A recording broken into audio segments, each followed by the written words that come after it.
Hello everyone, welcome back. This is group time. We're going to continue talking about the five senses of the body. So let's recap. We've talked about the sense of smell and taste. We've reviewed those. Last time we talked about the sense of touch. And for each one of these, what we've talked about is that there are sensors that send messages to the brain about what we're experiencing on the outside. Okay, so we would not know anything about our world if we didn't have these sensors that send the message to the brain, giving it information and interpreting what we're doing with our five senses. All right, today we're going to talk about something different, sight. We're going to go on to sight. Okay, now sight is the sense that enables humans to see or envision the world around them through a coordinated effort by the eyes and brain.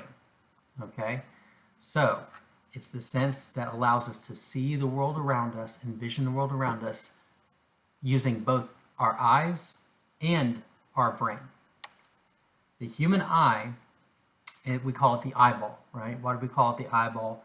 Because it's a sphere-shaped sense organ. And what it does is we're actually receiving light from objects. And then what our eyes are doing are focusing that light. They form an image, and then they send the signals of the image to the brain to interpret it. Humans see the object in the world as pictures or images, which have shapes, sizes, colors, depth, and other details. People usually think that eyes perform the act of seeing, but as with all other senses, most of sight takes place in our brains. Now, the sense of sight occurs in the same way other senses occur. Receptor cells send sensory messages to the brain through our nerves. All objects, so we're looking at objects, all objects reflect light. When a person looks at an object, there it is, lost my place. When a person looks at an object, the light reflecting from that object enters the eyes. In their eyes, receptor cells turn the light into signals. These signals then travel through the eyes, nerves, to the brain. The brain then interprets the signals as the image of the object that the person is looking at. So we're going to dive deeper into that, looking at the structure of the eye so that we can kind of get an understanding of how this information gets from our eyes to our brains, okay? I'm going to show you a picture here, and we're going to point out parts of our eye, all right? So this is a picture of the eye. We're going to go into more detail about it. The cornea is the outer clear front covering, all right? So the cornea would be this right here. You see this cornea, this outer covering here? That is the cornea, is the outer clear front covering of the eye through which reflected light from an object first enters the eye. The cornea also partially focuses the light before the light shines into the pupil. Now, the pupil is going to be this dark, like a brownish color right here. The pupil is the black opening in the center of the colorful part of the eye, called the iris. Okay, so this is the iris, is this yellow, these yellow little extensions here. That's the iris. It's a colorful ring-shaped structure, the iris is, that surrounds the pupil, controls the amount of light entering the pupil by automatically opening and closing. After light passes through the pupil, it shines into the lens. Okay, makes sense. So it's coming out of our cornea.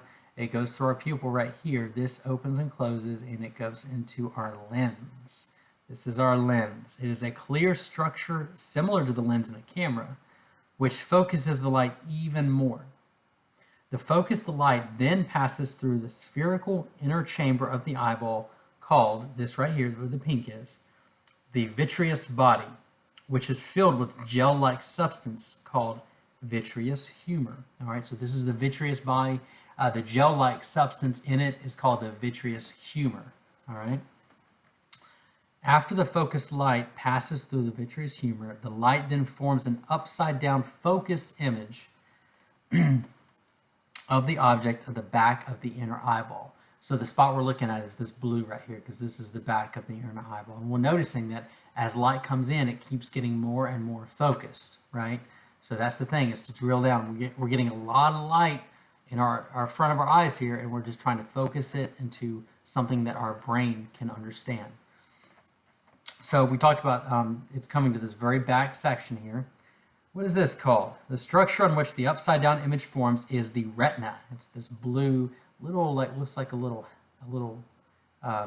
moon type shape here at the back.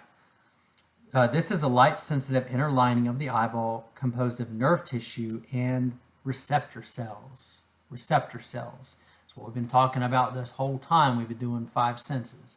Is there's always these receptor cells that send information from what we're feeling, what we're sensing, to our brains to interpret that information. These receptor cells then send signals of the image to the brain via the optic nerve. Now the optic nerve is going to be this yellow part here. You can see these little lines coming through.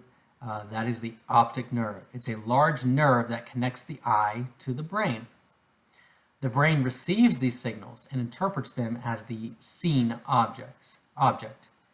The experience people think of as sight. So sight is actually what the brain receives about what our eyes are looking at. The light bouncing off what our eyes are looking at. The brain also reverses the upside down image so that people can see the object right side up. Now, let's talk about these receptor cells. Now, this is of course going to be in this optic nerve. They're sending information. Now, there are 2 types. Let me put this down for a moment. There are 2 types of receptor cells in the retina. There are the rods, and those are the cylinder-shaped receptor cells that respond to low light, thereby enabling people to see in dimly lit places. Rods also help people detect the shapes and movements of objects. Because rods cannot detect color, people in dark places can see only in shades of gray. Okay? Now let's see. Okay, all right. The other type of receptor cells are called cones. Okay, so we talked about rods. They're cylinder shaped and they help people see in low light. Well, this is the other type of cells, receptor cells. They're called cones, C-O-N-E-S. And they are cone shaped and respond to bright light, thereby enabling people to see colors and other details. When someone moves quickly from a dark place to a bright place, it takes a bit of time for the cones to take over for the rods. Okay, so the rods, you're in a dark place, the rods are up here at the front of your eye, and then when you move to a light place, the rods retreat and the cones come in, and so it takes a little bit of time for that to happen. The reverse is true when someone moves from a bright place to a dark place. There are about 120 million rods in each eye and about 7 million cones. So 120 million rods in each eye and about 7 million cones. So there are a lot more rods than there are cones. There are a lot more receptor cells that sense colors than there are ones that you'd use in dimly lit places that only sense gray. Let's talk about our last part of the eye here. A tough layer on the outer called the sclera. And that's going to be, it's got, let's see, where am I at? About right here, the outer layer called the sclera. Okay, that is visible as the white part of the eye. It encloses and protects the eyeball. Eyes are held in place inside the head by several muscles, which also enable the eye to move upward, downward, sideways, and all angles in between. Small glands inside each eye produce tears, which wash over the eye with every blink of the eyelid, and it keeps the eyes lubricated and clear of foreign particles. Now, we were just talking about the immune system and the outer layer of defense that our body uses to keep us safe. Part of that is the eye. Whenever it produces, it lubricates, produces tears, is to wash away foreign particles that might get in and endanger us. So that is also a part of the immune system. It's really neat how the body works together that way. All right, now we're going to move on to something that you can do at home to demonstrate this. I'm trying to keep it free of any worksheets. I want to do things that are more active. So this one may seem kind of simple. It is pretty simple. The first thing you're going to do is go into a room that is brightly lit, okay? And what you want to do is look around the room, notice various objects around there, notice their colors, and what you need to do is realize that the receptors in your retinas, the cones, are seeing colors of what you see around the room. They're seeing the colors and the other details.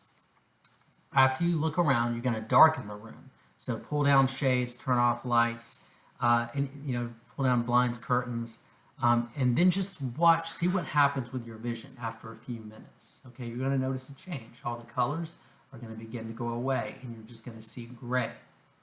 All right, you won't even you see if you can see shapes and, like you said, colors. Watch them go away. So wave your arms around and see if you can see any movement there, okay? Consider the colors that you're now seeing now that the room is dark. What's really happening there is after you do that, the receptors in your retina, the rods that are supposed to see in dimly lit places, have now come to the front of your eye, or not the front of your eye, but they're the ones that have come to where the place is. It's called the optic nerve, okay? And you're only seeing shades of gray. But the rods are sensitive to motion and shapes, so you will be able to see some motion and the shapes of some objects. Now, turn the light back on, let the light back in the room, open the shades again. You notice what happens to your vision over the next few minutes. It's not going to happen immediately, but it's going to be a process. In the next few minutes, just notice how things change. See how much time it takes to adjust to the change in the light, and just notice how you experience the adjustment within that time frame. So when things go back to light from being dark, it's not going to immediately happen in your eyes, but over time, over a few minutes, you're going to notice a big change in the way things look. And that right there is the progression from the rods, the receptor cells of the rods that can only see in dark places, giving way to the cones, the receptor cells that see the colors and the brightness, the ones you would see in a bright room. It doesn't happen all at one time. It takes time. So all that to show, that's a little experiment you can do at home to notice that. And I'm sure you probably have done that before, and you've been like, oh, this is pretty neat. The sense of sight occurs because light first enters the eye. Okay, so to break it all down, sight occurs, light enters the eye, and light-sensitive receptors in the retina send messages to the brain. All right, so this is also the same thing we've noticed with our senses of smell, taste, and touch. The sensors go to the brain from what we're experiencing through our touch, sense, and taste. Okay, so that's all for the eye.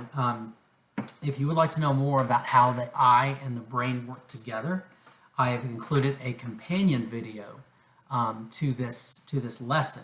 And so you'll go back to the Explore Montessori YouTube page and look on playlists, click on playlists. I've started a playlist called Companion Videos to Group Talk. There's one on there. There's only one on there right now, but it's called The Brain, What is Reality? Now, we watched a little bit of this together last year when we were talking about the brain, but this particular episode, most of this episode talks about how we see with our brains. It's very interesting. It's through PBS. If you would like to know more about how we see with our brains, I suggest you go in there and watch it. Pretty much the first half of it talks about that. Second half gets in a little bit more about the brain, but it's still all really interesting. So if you want to learn more about that, go to playlists, look at companion videos to group time, and then find The Brain, What is Reality? All right, thank you so much, and we will see you guys next time. Have a good day.